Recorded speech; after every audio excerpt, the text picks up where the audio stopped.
ఆ టైంలో ఈ సినిమా ఈ క్యారెక్టర్ సరిగా రాదు, సరిగా ఉండదు అని అమ్మ చెప్పారు. But as an artist I wanted to do it. చాలా different character, very different character. ఈ అమ్మాయి ఇలా చెప్పగానే వాళ్ళందరూ స్టార్టెడ్ థింకింగ్, డైరెక్టర్, హీరో అందరూ, ఓ అవునా అవునా ఇది బాగుంటుందా, చేస్తే తప్పైపోతుందా, they also started thinking. Then they said Soundarya character చేస్తారా అని. I was not too happy. లేదు, చేస్తే అదే చేస్తాను, లేకపోతే నేను చేయను, నాకు వద్దు అని చెప్పి అది చేయలేదు. అలా మిస్ అయిందా? అదే, కానీ నువ్వు చేస్తుంటే మాత్రం నీకు ఒక ల్యాండ్ మార్క్ క్యారెక్టర్ అయింది. కానీ నేను చేస్తుంటే డైరెక్టర్ గారు చెప్పారు, నేను చేస్తుంటే మరి అంత హార్ష్గా ఉండేది కాదు ఆ క్యారెక్టర్. కొంచెం లాస్ట్లో కొంచెం మనసు మారి అదే సంథింగ్ ఎండింగ్ కొంచెం డిఫరెంట్ గా ఉండేది. చాలా యారగెంట్, రిలక్టెంట్, అడామెంట్ క్యారెక్టర్ అది. అంత స్ట్రాంగ్ హెడెడ్ గా ఉండదు. నువ్వు చేస్తుంటే నేను ఎండింగ్ వేరేలా ఉండేది అప్పుడు. బికాస్ నేను చేయకపోవడం వల్ల అది క్యారెక్టర్ ఇంకా అది it got enhanced even more. Enhanced really. నువ్వు మిస్ అయ్యేవన్నాను కానీ బట్ రమ్యకృష్ణ గారు did very well. She was too good. She did very well. Damn good. అవును. yes. ఎందుకంటే ఆ యార్గన్స్ గట్ట బాగా యాక్ట్ చేయగలిగింది. ఆ క్యారెక్టర్ వల్లే ఆవిడకి బాహుబలిలో కూడా ఆ క్వీన్ క్యారెక్టర్ రావడానికి కూడా అదే బేస్. నరసింహ క్యారెక్టర్. బాహుబలి చూసి I was amazed. I called her immediately. I said, Rajamata ఎక్కడ ఉన్నా? I really called her and I wished her and she was like, thank you sweetheart, thank you. ఈ క్యారెక్టర్ రావడానికి ఆ character base. Correct. ఎందుకంటే she could prove her. ఒక elegance ఏదైతే ఉందో దాన్ని రాజమౌళి గారు బాగా, అంటే దానికి శ్రీదేవి గారిని అనుకున్నారట ముందు, అది వేరే విషయం. అవును. ఏదో ఆవిడ ఎక్కువ రెమ్యునరేషన్ అడిగింది గట్టానని చెప్పి తర్వాత సోషల్ మీడియాలో వచ్చింది. That is the reason they could not afford అని. We do not know what exactly went in. నార్మల్గా you said that Seetharamaiah garu మనవరాలు వచ్చి అప్పటి వరకు చంటి సినిమాలో ఎవరిని హీరోయిన్గా పెట్టాలి అని దేర్ వాజ్ ఎ లాంగ్ రో ఆఫ్ డిస్కషన్స్. అప్పుడు జరుగుతున్న టైంలో కరెక్ట్గా సీతారామయ్య గారి మనవరాలు వచ్చి పెద్ద హిట్ అయింది. వెంటనే దెట్టుకెడేషన్ నీకు వెంటనే షిఫ్ట్ అయిపోయారు. సీతారామయ్య గారి మనవరాలు తర్వాత చంటి. అవును. నేను I was following those discussions at the time. ఇంకా మరి నో సెకండ్ థాట్ అనమాట. సీతారామయ్య గారి మనవరాలు వచ్చింది అంతే. 5 బ్రదర్స్, ఒక సిస్టర్, అంటే మేనవే అని చెప్పి కనెక్ట్ అయింది అది ఆ సినిమా. అండ్ యూ సెడ్ తెలుగులోనే నీకు మంచి ఇమేజ్ వచ్చింది. హీరోలుగా నువ్వు చెప్పుకోవాలంటే you did with Chiranjeevi sir, Venkatesh, Nagarjuna, Balakrishna, Rajasekhar, Mohan Babu, ఇంకా యూ డిడ్ నరేష్, రాజేంద్ర ప్రసాద్.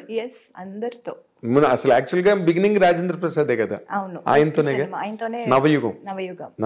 తర్వాత నరేష్ తో కొంగుచాటు కృష్ణుడు, అవన్నీ ఇంకా బ్లాక్ బస్టర్స్, పెద్ద పెద్ద సినిమాలన్నీ చేసేసి. ఎవరితో నీకు ఎక్కువ అంటే వైబింగ్, కంఫర్టబుల్? ఎవరితోనైనా నీతో అందరూ హ్యాపీగా ఉండేవారు, సరదాగా జరిగే shooting. But vibe point of వ్యూలో లేదా కమర్షియల్గా నీకు ఒక రేంజ్ తెలుగులో రావడానికి హెల్ప్ అయిన హీరో కాంబినేషన్ అంటే ఏం చెప్తావు నువ్వు? డెఫినెట్లీ వెంకీ గారు. అంతేనా? Okay. I have a very good rapport with him. In fact beginning ఇప్పుడు చంటి, సుందరకాండ టైంలో I was always a very quiet person. I never used to talk much. And our time lo, I was just a newcomer. And Valandru, they were already a superstar. Established and superstars in their own. So ఎవరితోనూ ఎక్కువ మాట్లాడేదాన్ని కాదు నేను, ఎవరితోనూ. Let it be Chiranjeevi గారు, బాలయ్య గారితో I can't help it because Balayya keep on talks, ఈ talking, ఈ keep on asking, keep on talking. So Balayya గారు was little different. I was like మాట్లాడకపోయినా మాట్లాడించేవారు. బట్ చిరంజీవి గారు, వెంకీ గారు, నాగార్జున గారు, వీళ్ళందరూ not I was also quiet and they were also a little quiet. And we were all very professional, and first 2-3 films I was like very quiet. And ఆ తర్వాతే then I became friends with their family. It was like that slowly.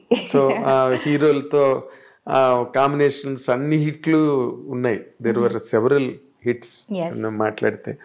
అలాగే మలయాళం, కన్నడం. మోహన్ బాబు గారు total different. చెప్పడం మర్చిపోయాను. మోహన్ బాబు గారు ఏంటంటే బెదిరించడం. I still remember, నేను అప్పుడు చాలా యంగ్ కదా, I was two young. Allari Mogudu చేసేటప్పుడు అండ్ షీ యూస్ టు చుమ్మా పుల్ మై లెగ్. నాకు అది కామెడీగా చెప్తున్నారు, మాట్లాడుతున్నారు అని కూడా నాకు అప్పుడు తెలీదు. అంత కూడా నాకు అంత I was not very, ఏమంటారు,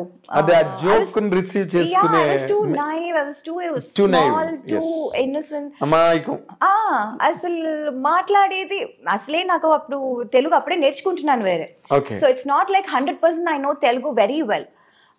సో కొన్ని వర్డ్స్ నాకు మీనింగ్ తెలీదు, అర్థం చేసుకోలేకపోతాను. అండ్ వీళ్ళు ఏం మాట్లాడుతున్నారు, ఎవరి గురించి మాట్లాడుతున్నారు తర్వాత తెలుస్తుంది, ఓ నా గురించా, ఓకే ఏం చెప్పారండి. It will be so funny and ఆయన హడావడి చేసి ఢామ్ డూమ్ అని వచ్చారు, మాట్లాడతారు, అందరినీ రే రారా పోరా అని పిలవటం, అదంతా. It was so different. He was so different from all the entire the rest of the heroes. Tamil కానీ తెలుగులో I've never seen anyone like that. And he was then I initially I was like little scared. అసలే నేను మాట్లాడను, ఆయనతో అస్సలు మాట్లాడను.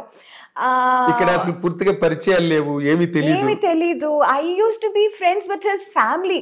లక్ష్మి, ఎవరు, Vishnu. We used to sit and play. Antakshari ఆడతాము, మ్యూజికల్ చైర్స్ ఆడతాము షూటింగ్ అప్పుడు. It used to be so funny. And tarvata I started knowing about Mohan Babu garu. He's such a sweetheart actually. Yes. Urki baita pedda idi chesaru, but actually he's such a sweet person inside.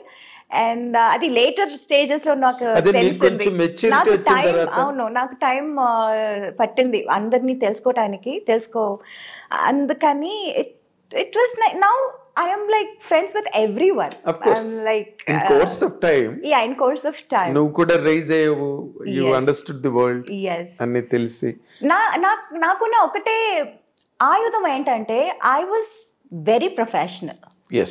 Nobody could say I was unprofessional or do anything or say anything. ఈ అమ్మాయి తప్పు అని ఎక్కడ ఎవరు ఎప్పుడు చెప్పలేరు. అవును. So that was my biggest strong point. Yes, it. And people were scared of that, including Mohan Babu.